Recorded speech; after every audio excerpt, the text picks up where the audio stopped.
Informasi untuk Anda di berita utama. Yang pertama, saudara, aksi kejar-kejaran disertai rentetan tembakan mewarnai penangkapan seorang buronan atas kasus penganiayaan berat di kota Kendari.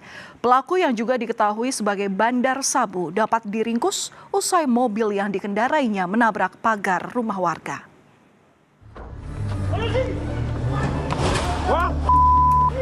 Inilah detik-detik seorang buron kasus penganiayaan berat yang kabur saat persembunyiannya disergap polisi di Kendari, Sulawesi Tenggara.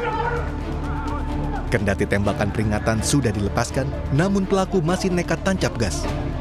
Pelarian pelaku berakhir ketika mobil yang dikendarainya menabrak pagar rumah warga. Saat pelaku tersudut, tim Buser 77 Satreskrim Polresta Kendari langsung mengepung dan meringkus pelaku.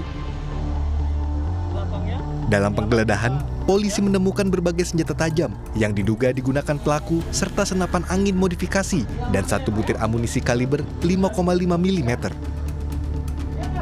Saat dibawa ke tempat persembunyiannya, polisi juga menemukan narkotika jenis sabu dan barang bukti lain terkait aktivitas jual beli narkotika.